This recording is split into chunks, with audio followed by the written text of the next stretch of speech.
और पूरे commodity space में आप देखें तो बड़ा मूव यहाँ पर देखने को मिला। एक तो डॉलर इंडेक्स इंच अप किया है, वेस्ट एशिया का तनाव लगातार कम होता जा रहा है। तो अब आपको जो ब्रेंट क्रूड है ये ऑलमोस्ट प्री वॉर जोन के आसपास चल रहा है। तो लगातार गिरावट यहाँ पर देखने को मिल रही है, $74 के नीचे है। तो बहुत सारी कंपनीज ऐसी है जिनके लिए बड़ा पॉजिटिव हो जाएगा। एक तो ओएमसीज हैं, सभी को हम हाईलाइट कर रहे हैं, एचपीसीएल, बीपीसीएल, आईओसी, यहाँ पर आप फोकस रखिएगा।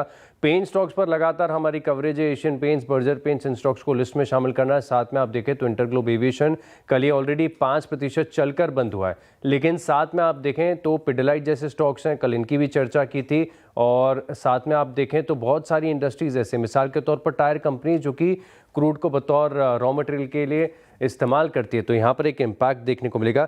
लेकिन ये जो हलचल है सिर्फ कच्चे तेल तक सीमित नहीं है। आप देखिए गोल्ड आपका तकरीबन अब 8 महीने के लो पर आ गया है। तो आपको gold financing company, jewellery stocks हैं, इनको रडार पर रखना पड़ेगा। सिल्वर में लगातार गिरावट आ रही है। सिल्वर अब अपने हाई से 51% नीचे, पिछले 4 महीने में भयानक गिरावट यहाँ पर देखने को मिली। तो हिंदुस्तान जिंक के साथ सीधा तालमेल है। और साथ में अगर आप देखें तो बाकी की भी जो बेस मेटल्स हैं, जैसे एल्यूमिनियम हो गया, कॉपर हो गया, स्टील हो गया, यहाँ पर भी गिरावट आई है। तो इन स्टॉक्स पर भी खास फोकस रखिएगा। ओके, इन स्टॉक पर खास फोकस रहे। अपर लेयर एनबीएफसी है, इसका जो क्राइटेरिया था इसमें थोड़ा सा बदलाव किया गया है और अब इसे थोड़ा सरल कर दिया है। अपर लेयर के लिए 1 लाख करोड़ से ज़्यादा की जो संपत्ति वाली एनबीएफसीज होंगी, इन डायरेक्टली इस लेयर में क्लासिफाई कर दिया जाएगा। और नया रेगुलेटरी फ्रेमवर्क यहाँ पर जारी किया गया है। तो खासतौर पर अगर आप देखें तो जैसे पीएफसी हो गया, आरईसी हो गया, आईआरएफसी हो गया, ऐसी कंपनीज पर ज़्यादा इम्पैक्ट यहाँ पर देखने को मिलेगा। और इस नए रेगुलेटरी फ्रेमवर्क में थोड़ा सा बदलाव है। पहले अगर आप देखें तो top 10 NBFCs automatically upper layer के दायरे में आती थी। अब इसका जो है क्राइटेरिया नेटवर्थ के साथ जोड़ दिया गया, 1 लाख करोड़। तो सभी एनबीएफसीज वैसे भी काफ़ी बढ़िया मूव देखने को मिल रहा है। तो इस पूरे स्पेस पर नजर रहेगी।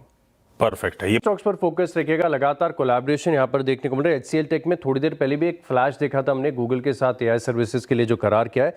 इसके अलावा अगर आप देखें तो एविएशन फ्यूल और डीजल प्रोड्यूसर नेस्टे करके एक कंपनी है, इसके AI led operational efficiency solutions के लिए यहाँ पर एक करार देखने को मिला है। साथ में आप देखें तो नोकिया के रेडियो एक्सेस नेटवर्क पोर्टफोलियो के लिए भी इनका एक एमओयू है। एक और एमओयू यहाँ पर देखने को मिल रहा है नागपुर म्युनिसिपल कॉर्पोरेशन पर, जहाँ पर आप देखें तो टेक्नोलॉजिकल स्पोर्ट्स अपॉर्चुनिटीज को ये थोड़ा सा और डिजिटलाइज, आसान और सिंप्लीफाई करेंगे। तो फोकस यहाँ पर रहेगा।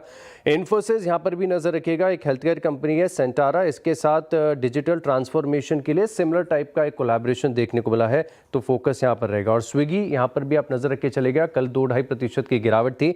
आज मनी कंट्रोल के हवाले से खबर आपको बता रहा हूँ कि कंपनी के जो चीफ ऑपरेटिंग ऑफिसर अंकित जैन और chief business officer Hari Kumar, इन्होंने रेजिग्नेशन दे दिया है। हालांकि रिप्लेसमेंट इन प्लेस है, लेकिन लंबे समय से कंपनी के साथ थे तो इनका जाना नेगेटिव होगा।